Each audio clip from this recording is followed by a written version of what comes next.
on NewsHour tonight. Stakeholders at Northwest Zonal Security Summit list gun running, illegal mining as key drivers of insecurity. 37 Katsina abduction victims freed after community-led peace talks. President Tinubu nominates Fani, kayode, Yakubu, and 8 others as ambassadors. And on the foreign scene, Sri Lanka declares emergencies toll from floods. Most lives hit 153. Good evening, this is the news hour on Trust TV. I am Chiamaka Mwafo. We'll start off with situation in the Northwest. The proliferation of light arms, trans-border crimes, illegal mining, gun running and human trafficking have been identified as major factors fueling the persistent security challenges in northern Nigeria. These issues dominated discussions at the Security Summit in Kaduna, organized by the Senate Ad Hoc Committee on National Security, held at the Yaradua Hall. Trust TV's Bello Musa reports. Renewed attacks by bandits, Boko Haram, and other criminal groups across the Northwest continue to ravage many communities, forcing residents to flee their homes for safety. The Security Summit, with the theme Building Regional Collaborations to Tackle Insecurity, Pathways for Securing the Future, is aimed at finding lasting solutions to the lingering insecurity in the region. Governor of Kaduna State, Senator Obasanjo, in his address, expressed concern over what he described as an interlocking wave of violent activities, banditry, terrorism and mass abductions, noting that perpetrators often collaborate with criminal networks beyond Nigeria's borders. A major driver of violence in the Northwest is the porous border with Niger Republic stretching across difficult terrain and sparsely policed corridors. Armed groups, traffickers and smugglers move across this border with astonishing ease, retreating into neighboring territories when under pressure. These same routes facilitate the flow of illegal arms, drugs, and illicit goods into Nigeria. The progress we recorded in the fight against insecurity. The Minister of Defense, Mohammed Abubakar Badru, affirmed the federal government's commitment to preventing further violations of children's rights and threat to national development by criminal elements. The progress we recorded in the fight against insecurity reflects our focus, resolve, and a strategic milestone, which is the effective synergy between all stakeholders. This is not mere cooperation, but unified action as seen in joint operations, such as Operation Fansayama, where our armed forces, paramilitary agencies, intelligence agencies, and other stakeholders match their capabilities to achieve decisive outcomes. The legislature, the executive, as well as the ministries, departments, and agencies have strengthened cooperation to entrench the whole of government approach to the security.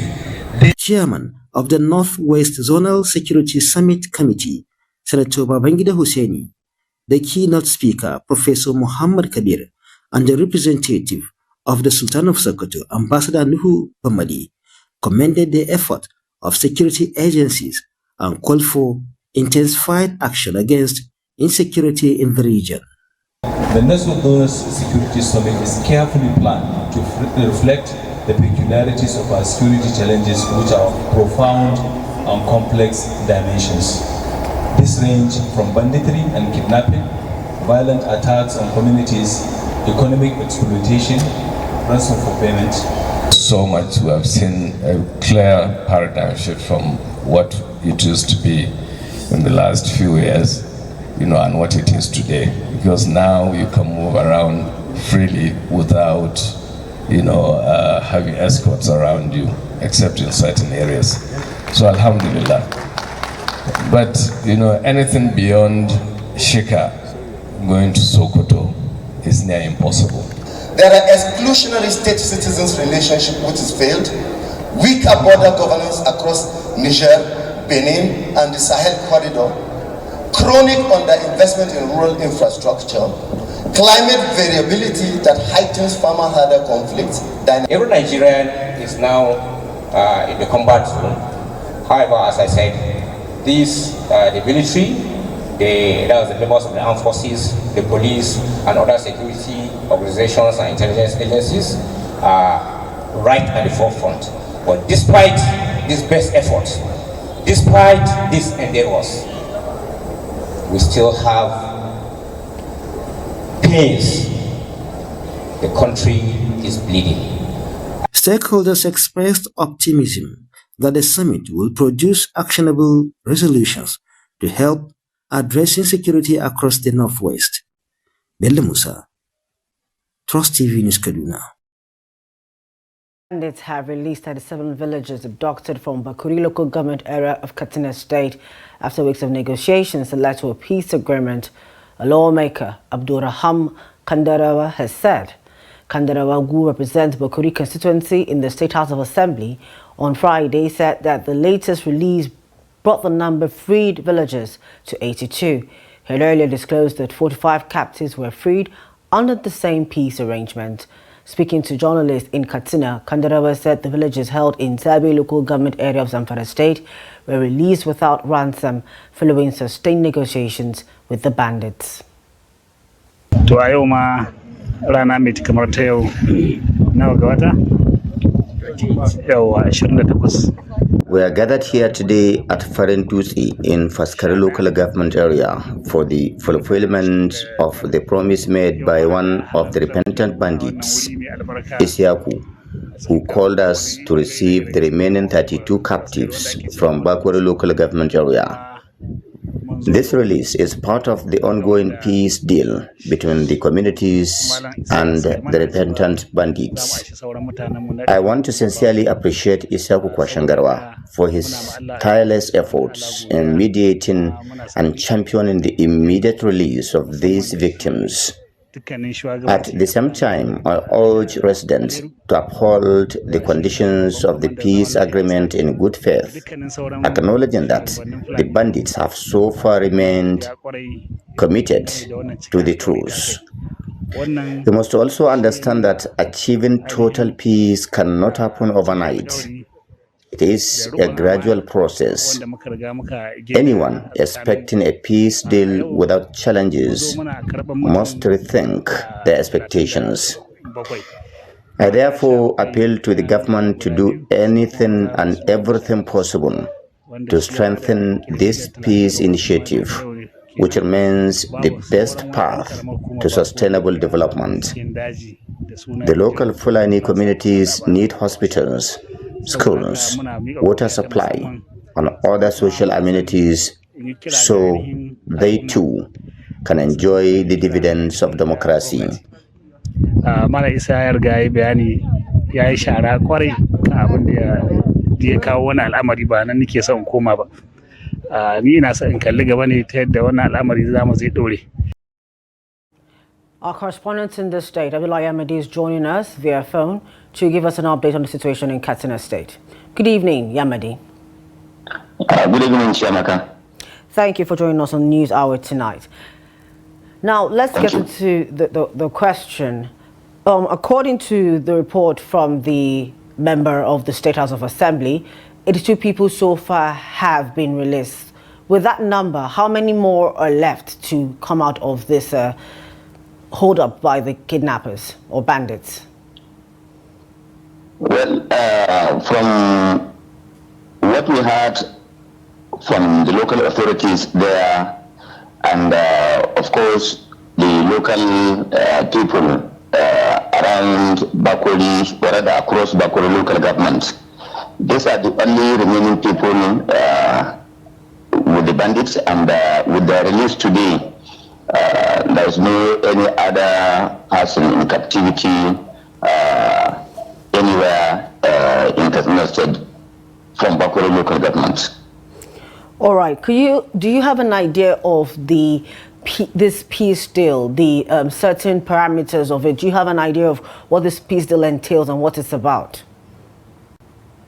Okay. By and large, the local authorities there, even in the last report, were saying not a dime was paid ransom to free these kidnapped victims.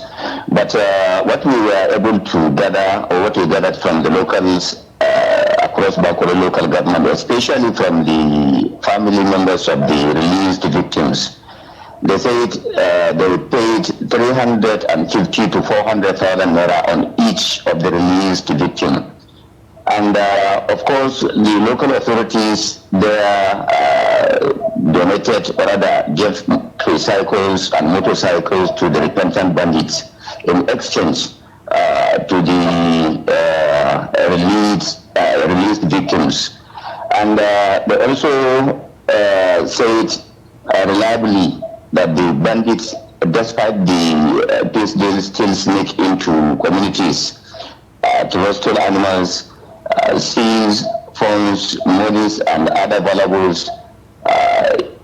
Even yesterday, that is last night on Friday, the bandits blocked a particular road in Bakure local government and seized about 8 motorcycles from locals returning from Bakure market.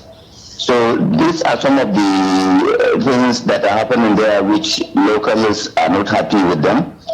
And of course the residents said the peace deal is nothing but a surrender to the bandits. And they only accepted the peace deal because they have no option rather than to accept it in good faith. They said no matter how fragile the peace is, it is better than the silence of the grave. So these are the growing suspicions and tension across the local government, because they are complaining and lamenting that at every slightest mistake, every slightest disagreement with repentant bandits, the bandits will take arms against local communities. So they are being provoked, rather just at any slightest mistake they get provoked and then resort to taking arms against communities. These are some of the things the local communities want to be addressed. Okay, so what so far, have there been any comment from the police or security agencies in Katsina State regarding this peace deal and release of the remaining hostages? Well, neither the state government nor the police command here in Katsina released any statement regarding this development, because some minutes earlier I spoke with the police public relations officer who promised to make his own findings and get back to me. But up to this moment, he didn't call. So I believe they have not released any statement yet. All right. Just before we go, were you able to speak to some of the released victims? How were they? That is, if you were able to speak with them. Well, I spoke with just 2 of them. One male and the other one is a female. They said they were released based on the agreements with the bandits, despite the fact that they had paid, their family members had paid some amount of money in respect of their release. And they are thanking members of the communities for their relentless prayers. And of course, they continue to pray that lasting peace could be achieved sooner or later. All right. Thank you so much, Abdullahi Amadi, for your insights and update on what's happening in Katsina State, Bakure local government area. Thank you, Chiamaka. Still in security, the 12 brigades of the Nigerian Army in Lokoja has confirmed the rescue of 21 abducted passengers along the Obajana-Oshoko Road in Lokoja local government area of Kogi State. The acting assistant director, Army Public Relations for the brigade, Lieutenant Hassan Abdullahi, announced the development on Saturday. Suspected bandits had attacked the travelers on the Osokoso-Obajana highway, abducting an unspecified number of passengers. Eyewitnesses say an 18-seater commercial bus and several other vehicles were caught in the incident. Lieutenant Abdullahi explained that 21 of the abducted passengers were rescued during an exchange of gunfire after troops of the brigade, working with vigilantes, hunters, and other security operatives, launched an operation against the kidnappers. He added that the search and rescue efforts are ongoing to track down the remaining victims and apprehend the perpetrators. Yes, sir. How you doing? Okay. Everybody for the pattern pada here by here me mongo nje ibi Dangote factory lo baja na.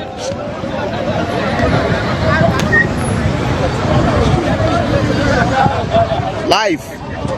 Moto na carry boy. Hey, wait. Live. Over in Jos, former Nigerian President Olusegun Obasanjo has called for international support to help address the country's escalating security challenges. He made the call at the second edition of the Plateau Unity Christmas Carols and Praise Festival held on Friday in the capital of Plateau State. Adol Musa tells us more in this report. Obasanjo's appeal for global intervention comes amid persistent security threats, including attacks, kidnappings, banditry, and other violent crimes nationwide. His remarks follow recent comments by U.S. President Donald Trump, who threatened military action over what he described as a Christian genocide in Nigeria, a claim the Nigerian government has since dismissed. Obasanjo described the prevailing security situation as a failure of government to adequately protect citizens and their property, stressing that foreign support may be necessary. We are being killed. We Nigerians, no matter what religion you belong to, no matter where you come from, no matter what profession, we Nigerians are being killed. And our governments seem to be incapable of protecting us. We are part of the world community. If our government cannot do it, we have right to call on the international community to do for us what our government cannot do for us. Obasanjo noted that with modern global technology, identifying and apprehending criminals has become easier. These days of technology, there should be nobody to hide anywhere after he has committed a crime that cannot be seen. With the present day of satellite, before I left government, I know we had capacity to pick up anybody in Nigeria who commit a crime anywhere. The capacity that we didn't have then is after we have identified and located such a criminal, we have no capacity to be able to pick him up without moving on land or by air. Now we have capacity. With drones, you can slip them off. You can take them out. Why are we not doing that? He added that while prayer remains important, it must be complemented with decisive action. We will pray, and we will continue to pray. But when we pray, we should also work. We should do what we have to do. We should ask government to do what it has to do at all levels. We should ask our leaders to do what they have to do at all levels, in all walks of life, to preserve life in this country. The former president further stated that Nigerians have the right to seek foreign intervention if their government fails to ensure their safety. Ado Musa, Trust TV News, Jos. President Bola Tinubu has sent the names of 32 ambassadorial nominees to the Senate for confirmation, days after he sent the first batch of 3 names.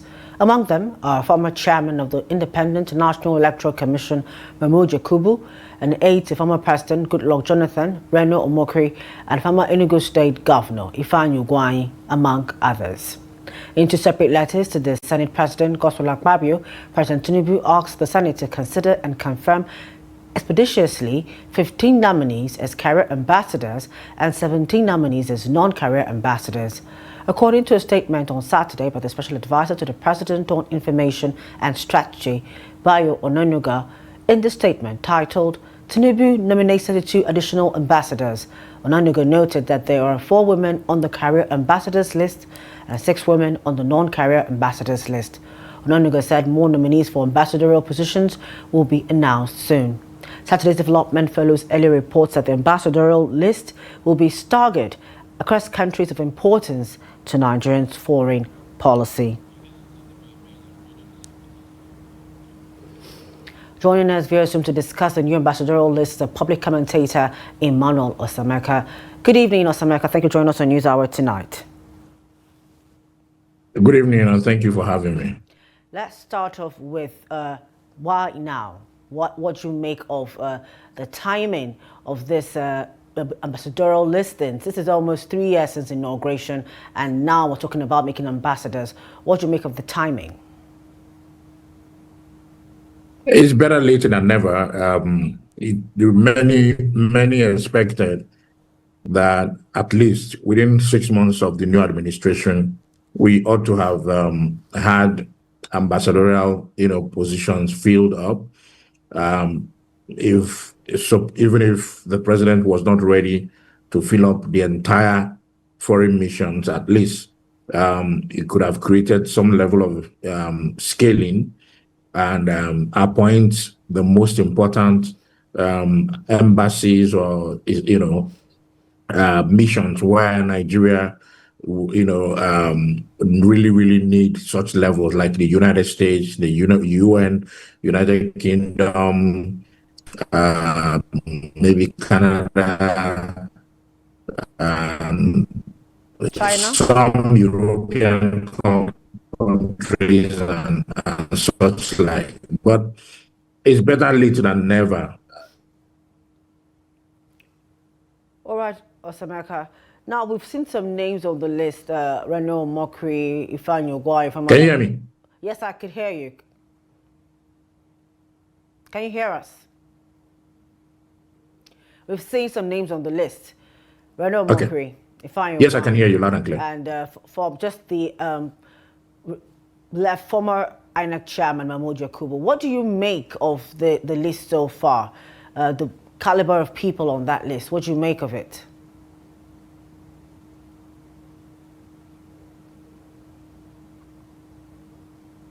I'm actually surprised to see some of the names, mentioned as ambassadors for Nigeria. There are some people who, there are quite a number of people on that list that I believe will do a yeoman's job, given the capacity and their level of exposure, and of course, but there are some that, for example, I'm surprised to see Renaud Mokri on that list. I'm also surprised to see Mr. Fani on that list as well, because honestly, Renaud at best is just a pure propagandist who is quite divisive. I just hope that he does not go to the embassy or Nigerian mission and create a lot of turmoil. Unfortunately, this appears to be compensation for all the job he's done for the president in the last 2.5 years, bashing his opposition, opponents, most especially the Labour Party presidential candidate in 2023 general election.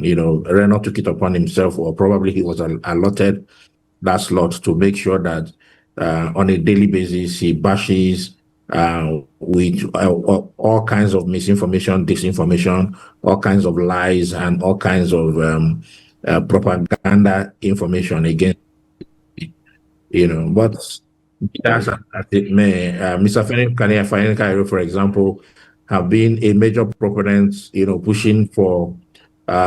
pushing against the fight between Israel and Palestinians. He's been friends with a lot of the Palestinians. So, I just hope they're able to understand diplomacy, because ambassadorial position is purely diplomatic, and you don't go there and begin to make nonsense of the country that you represent. I just hope that they're able to unlearn some of the political gymnastics that they practice in Nigeria, and understand how to apply diplomacy in the mission, whatever mission that they are sent to. Okay, now you've mentioned some of these people's characters. What do you think, or as the story read earlier said, these ambassadors will be brought out to and put in countries that matter to Nigeria's foreign policy? Now, you've mentioned some countries you think that the president should have actually had ambassadors for at least 6 months after he came into power. But with this list now, from what you've seen so far, and the other 3 names, where do you think some people should be placed, deployed to? Would you think would be the right person to have interface for us in America, in China, and as the case may be?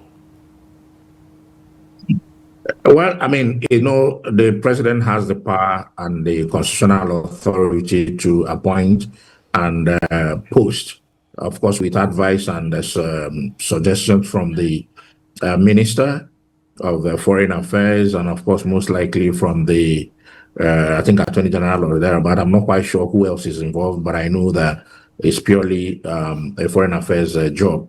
In my view, if I would advise the president, I think for places like China, US, Russia, Canada, UK, maybe France, I mean, he's very friendly with the French president and co. He should consider career ambassadors to go to those places, because you need high-level diplomatic maneuvers, you need high-level understanding of international relations, you need high level of comportment, humility, one who is able to listen more and talk less. One who is able to understand clearly the Nigerian foreign policy and, of course, the direction of the government, and in addition to bearing in mind the current geopolitics that is ongoing in the world today. We don't need anybody who will go to any of the foreign missions and create more problem for Nigerians. We also need someone who understands that there are Nigerians in those countries where they will be posted to, and that his responsibility also is to ensure that he becomes a mediator, becomes a representative of the president in that country for Nigerians, and of course, and also make sure that he's able to attract investment into Nigeria, create level playing field for Nigerians who are also doing business in those countries and all that. We don't need any divisive, anybody who has some ethno-hatred, to go man those high-level missions that are particularly of great interest to Nigeria. Like we've mentioned, the list of US, UK, Canada, China, South Africa, France, and such like. Yeah. Okay, just before we go, are there people that you'd probably hope to see in the upcoming list that you think would be best suited to do this ambassadorial job? Again, and then just, let's backtrack a bit to what we've seen about nominations of people into power, and then after a while, we're hearing, oh, they're these, please send them away. Do you think due diligence has been done really for these people that have been nominated so far? Well, I mean, I wouldn't sit here and say due diligence has not been done or due process has not taken place. I believe, in my own little understanding, that the federal government is quite large and the bureaucracy is quite enormous. I believe that some of their nominees are deliberate nominees.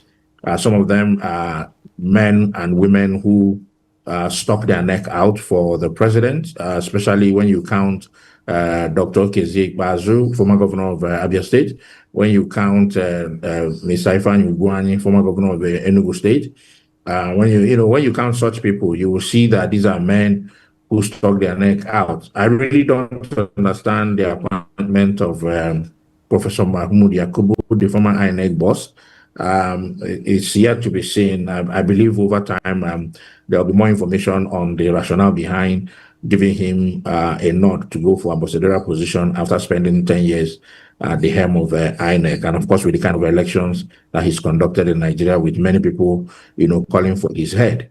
But having said that, I believe also that the president is also heavily thinking about 2027, and he probably must have also seen some of the misgivings that Nigerians and, of course, many political analysts have, postulated over time, that the non-appointment of career ambassadors or ambassadors in itself, or non-career ambassadors, what is cost Nigeria and what is also costing Nigeria.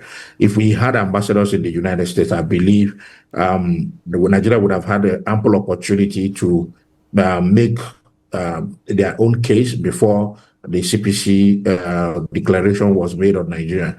But having said that, I believe that whoever will be sent to such countries should be someone who understands geopolitics, someone who understands international politics, someone who understands Nigeria properly and Nigerian foreign policy, and someone who has the capacity and the sagacity to be posted to Nigerian embassy in the US and have the ability to interface with the US president and, of course, and his men. So I believe that the bureaucracy will be able to, handle whatever extra names the president will bring, be it political appointees, be it the president's men, or be it further appointment of career civil servants or career ambassadors. It doesn't matter really. Most importantly is that we just want people who will be able to do the job for Nigeria. Nigerians are yearning for good governance. Nigerians are yearning for opportunities to be able to do business and do things appropriately without left and right. We are being barraged, and we don't have a lot of defense as a nation. And I believe that it is high time the president sits up and begin to handle all the areas that has shown to be lacuna within his government, or the weakest link within his government. But I believe they will be able to do that. I just hope it's not too late when they do that. All right, thank you so much, Emmanuel Osameka, for your insights on the ambassadorial list and for the country. Thank you very much.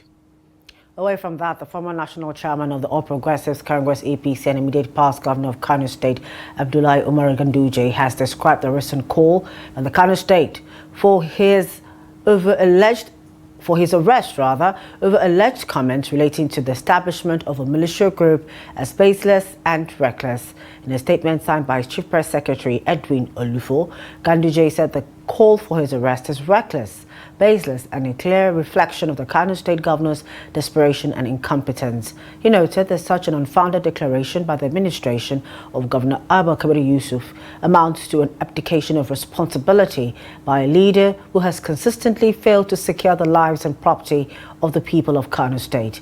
According to the statement, Ganduje has never been associated with violence nor linked to any act that undermines the peace and stability of the state. The statement further stressed that as governor, Ganduje ensured the state remained secure for 8 uninterrupted years, earning national commendation for maintaining peace and safeguarding lives and property, stating that his record stands in stark contrast to the current administration's.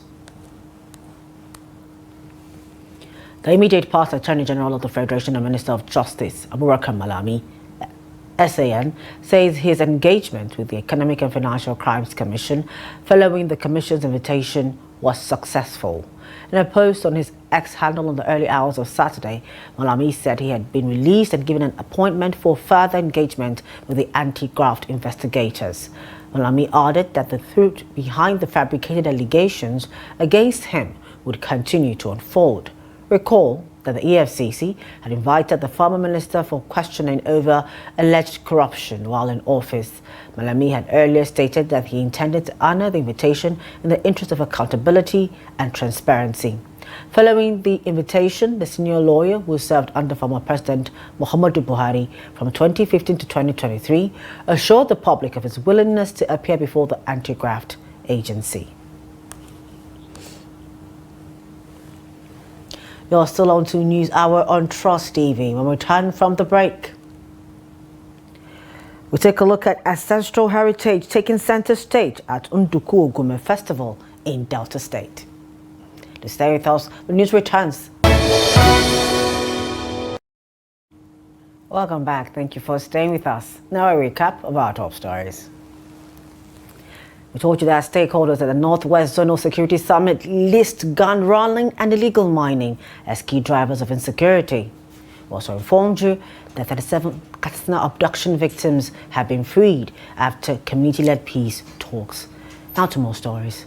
The Anambra State Police Command has confirmed the recovery of 2 female bodies believed to be among 3 Cameroonian women who were allegedly kidnapped in the state. The bodies were discovered in the Omambala River in Anambra West Local Government area. In a press statement released on Saturday, the spokesman for the command, SP Kenga Tuchuku, stated that the discovery followed intensive search operations conducted on Friday evening by operatives from the Rapid Response Squad, or COSO, in collaboration with professional divers and local volunteers. Ikenga added that both bodies have been deposited in a mortuary for further examination and necessary investigative procedures. According to Ikenga, the Commissioner of Police, CP Ikyoye Orutugu, while extending his heartfelt condolences to the bereaved family and friends, has urged intensified search efforts to recover the remaining missing victim. The Delta State Police Command has arrested 2 suspects and rescued 7 boys who were held against their will by an internet fraud group known as Hustlers Kingdom in the Warri area of the state. In a video posted on X on Saturday, the command spokesperson, SP Bright Edafe, said the command received a complaint from one of the boys on November 17, claiming that he was received into the apartment. The video showed bundles of cane, phones and laptops being used by the group for the business, with one of the chairmen confessing that they were into internet fraud commonly called Yahoo. 2 of the victims, aged 28 and 23, also confessed to being starved and flogged by the chairman with visible marks on their bodies. So I was in the house for 2 months and a day. For the only feed us, we used to eat once in a day. Then after that once in a day, 93 days or 4 days, we no get access to our phone. So to come and say I won't go house, I no go fit because some of boys wey don't go meet and say they won't go house, we go beat them. I no go say allow them go.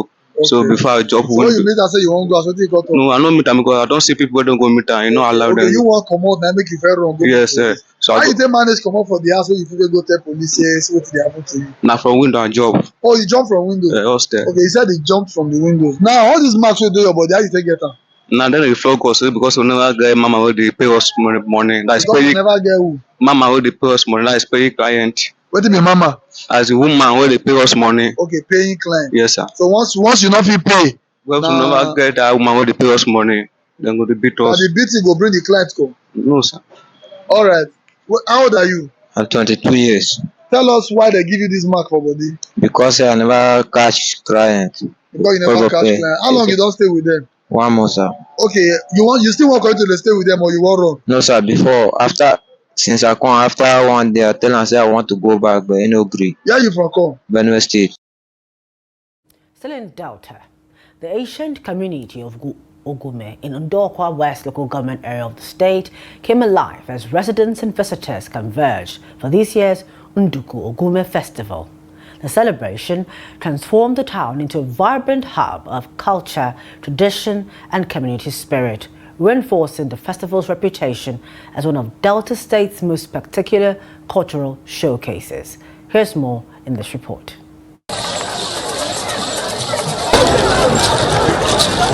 The entertainment stage came alive with electrifying performances by artists who blended contemporary music with tradition. An elaborate masquerade parade highlighted the deep-rooted customs and ancestral heritage of the Ogume people.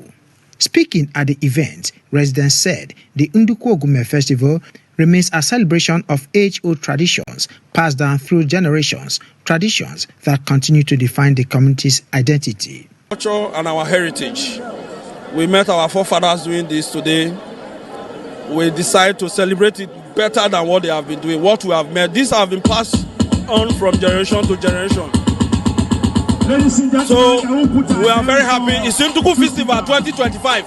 The Speaker of the Delta State House of Assembly, Emomotimi Guo, and other dignitaries said the festival not only preserves cultural identity, but also boosts tourism, local commerce, and community parade. Congratulate the people of Ogume on the celebration of Unuku Ogume Cultural Festival, and I want to say that this is a wonderful celebration, and this is bringing people back to their cultural roots and also uniting the people of Ogume, and I want to say that this is a tourist attraction. So congratulations to the people of Ogume. This is a festival that all our in-laws, all traditional rights are being maintained from the youngest group to the oldest Oparuku. They partake in this festival. And at this point in time, we invite all sundry to be in this arena for the celebration of the festival. With its rich blend of heritage, entertainment and high-profile attendance, the 2025 Unuku Ogume Festival has further cemented Ogume's place on Delta State cultural map. Jonathan Awanyai, Trust TV News, Asaba. Plants play a vital role in keeping the ecosystem balanced, from purifying the air to supporting food chains and providing the oxygen we breathe. At the 4th Abuja Garden Show, plant enthusiasts, gardeners and botanists drew attention to how greenery helps hold cities together and the dangers posed by the rapid clearing of green spaces in Nigeria's fast-growing urban centers. Here's more. Nigeria's environment supports a wide range of plant species.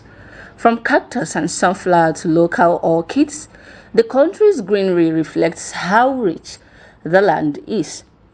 At the 4th Abuja Garden Show, the venue was filled with colorful plant displays, drawing collectors and hobbyists from across the city. Speakers warned about the steady loss of plant species, noting that more than 260,000 plants in Nigeria face the threat of extinction due to urban expansion, deforestation, and poor environmental habits. Conservation can only succeed when communities understand and support it. Through beautiful displays, guided walks, educational programs, and immersive events, these institutions turn curiosity into awareness and awareness into action. What better place could be found to celebrate the beauty and diversity of plant life while highlighting responsible gardening practices and sustainable horticulture than the Sarius Palmitum and Abuja Botanic Garden. Experts say the garden show is more than a marketplace. It's a space to exchange ideas on how to protect plant life in homes and communities. They want more people to take up gardening and help raise awareness about conservation. Researcher Azatarka adds that proper documentation and maintenance of a plant database is important for long-term planning. You know, and I've noticed that with the years that I have been here, gardening has improved. More people are into gardening, more people love plants, more people want to know about plants. And in Africa, I mean, there are nations like Kenya and South Africa and then places that, you know, they have they're very garden conscious, plant conscious, and they have been able to monetize, you know, the plants that they have in their nations. And I think that's something that we ought to do in Nigeria.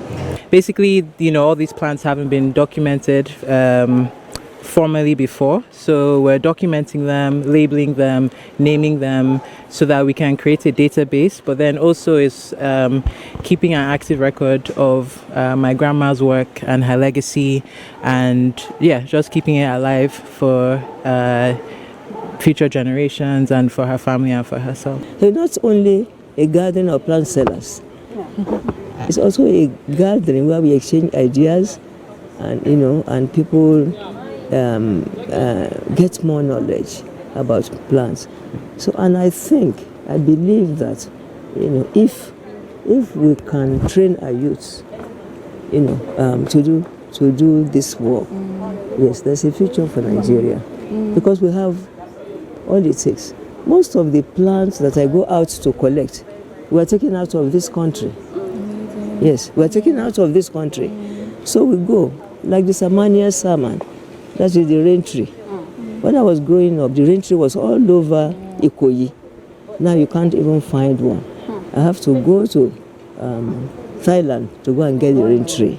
Nigeria's natural environment offers different habitats where various plants can thrive. But with shrinking vegetation and climate pressures, Experts are urging government and residents to act fast to protect green areas and support plant preservation. Mweke Chamaka, Trust TV News, Abuja. Efforts to advance gender equality in Africa are taking a new turn as legal professionals are calling on men to play a more proactive role in dismantling patriarchal barriers. They emphasize the need for men to use their influence, access and opportunities to support and uplift women and help them realize their full potentials. For decades, women across Africa have continued to demand equal access to opportunities that men already enjoy. African women lawyers insist to overcome these barriers, women must strategically partner with men who hold the societal and economic leverage needed to accelerate progress. According to them, men understand the benefits that come with empowerment, access, and opportunity, adding that they must begin to see women as equals rather than less counterparts. They also urge companies and organizations to end the practice of avoiding the employment of women due to concerns about maternity leave, describing it as unjust and harmful discrimination against women. So many of these opportunities, all women are asking for. Let us have the same opportunity. A woman should have equal access to education. She should not be impeded because she's a girl or because she's a woman. It shouldn't be said that a woman's place is in the kitchen and not in school. She should have the same opportunity at work. If there's a promotion and she qualifies for it, she should have the same opportunity as a fellow man. So we need to understand that men must be part of this change we are clamoring for. Men must be part of empowering of women. When we talk of affirmative action as a way, one of the ways to empower women, to bring women out of the doldrum, to change the narrative, it means that men must begin to accept that women are also part of humanity, that women are human beings, that God created women just as God created men. What we need is a collective effort. It's collective effort, just like I told you. When you go to Ministry of Women Affairs, are you telling us that it's only women you find in that particular place? And I told you that even under the Child Rights Act here, a girl too is a child. And you want to tell me that it is now only women that will fight for that particular right. You fight for the rights of a child together, whether male or female. For men to be used as catalysts for change in our society, we should start from the home front. As our husband, our father, our daddy, bring them along, tell them this is what you are doing. In the sense that some women, in terms of what they are doing, their husband does not even know what they are doing. With women accounting for a significant portion of the continent's workforce and economic strength, African women lawyers are calling on men to take deliberate steps in supporting the emancipation and advancement of women for Africa to achieve stronger and more sustainable economic growth. In Adamawa State, Action on Business Enabling Reforms, widely known as SABER, has unveiled its 2026 action plan, a key roadmap supported by international partners to sustain the state's position as a secure and business-friendly environment. During the presentation, stakeholders carried out a detailed review of the plan, which outlined all expected disbursement-linked indicators. Gibson Swadigo reports from Yola. The meeting brought together accountants from both government and private sectors, members of the Adamawa State Chamber of Commerce, and other key players in the state's business ecosystem. Participants were presented with the draft 2026 SABER Action Plan, which highlighted its disbursement link indicators, an annual requirement that will be forwarded to the State Executive Council for approval before publication on the official state website. SABER focal person Dr. Bello Abubakar Song stressed that the state intends to remain competitive by aligning with global best practices. He also highlighted notable achievements recorded in 2025. According to Dr. Song, the 8 reform areas captured in the 2026 plan include land administration, establishment of fiber optics network, a strengthened framework for public-private partnership, investment promotion, greater transparency in official fees and procedures. Whatever input that comes from them, we articulate it with a template that is being supplied by the Presidential Business Enabling Council, and then forward it to the State Executive Council for approval. After approving the action plan, is going to be hosted on the Adamawa State website. Commissioner for Commerce and Industry, Ishaya Dapari, reaffirmed the government's commitment to supporting business activities and providing entrepreneurs with a more enabling environment for growth. I want to assure you that the state government is already committed to ensuring that this program succeeds. First, this is one of the criteria that have been met.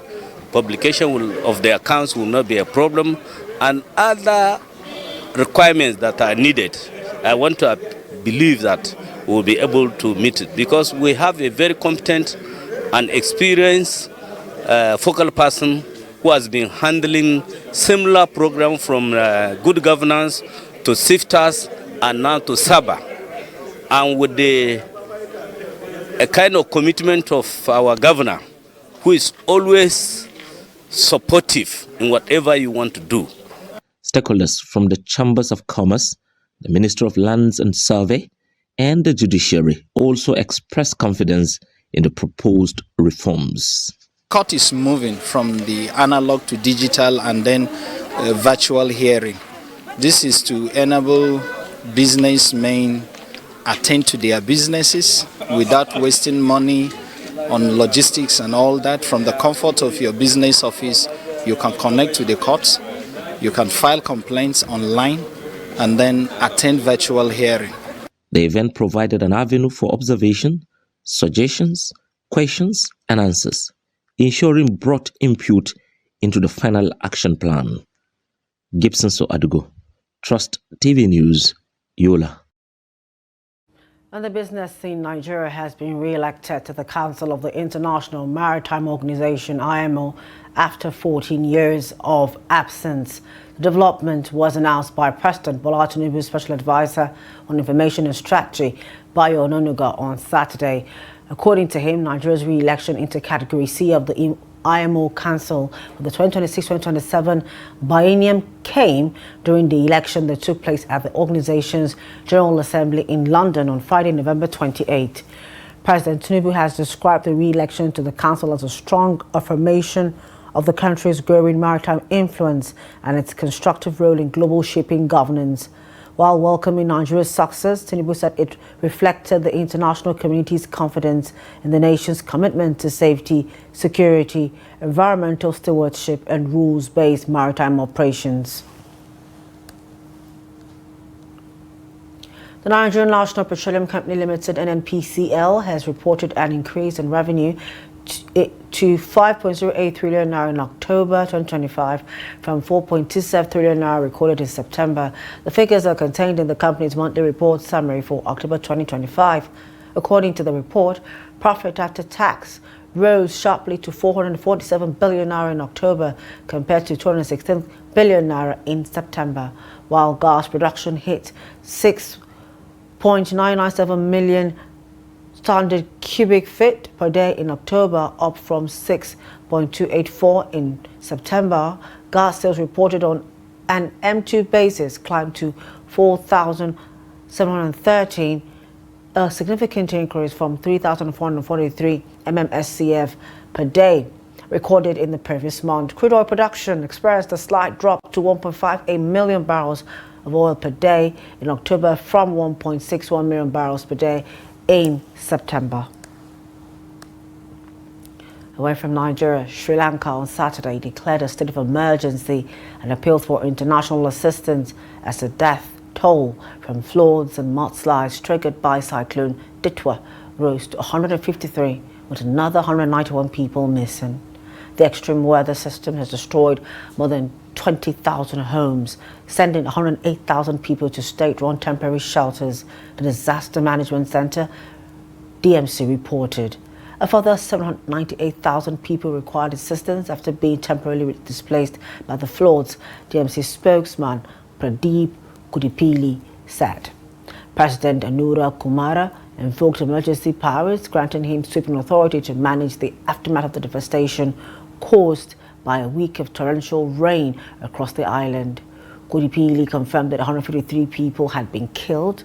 Among them were 11 residents of an elder care home that was flooded in the north central district of Kurunegala on Saturday afternoon. Troops from the Army, Navy and Air Force have been deployed alongside civilian workers and volunteers to assist with the relief effort. And for sports news, we have Adini Ajishafe.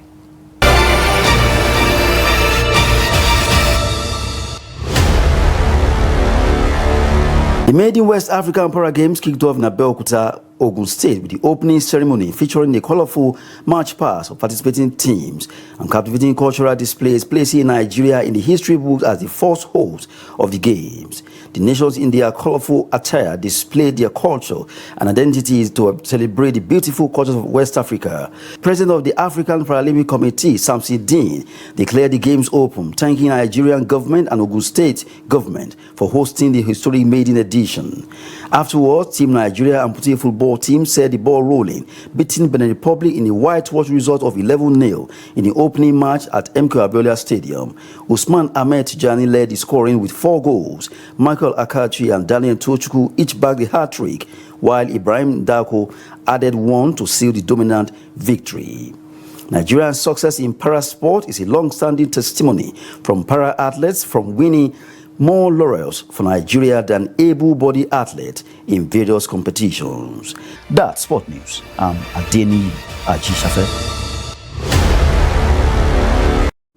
And with that, we come to the end of News Hour tonight on Trust TV. For more of our news, programs, documentaries, to follow us on social media platforms and on our YouTube live stream. I'm News Production Team. Thank you for joining us tonight. I am Chiamaka Mwafo.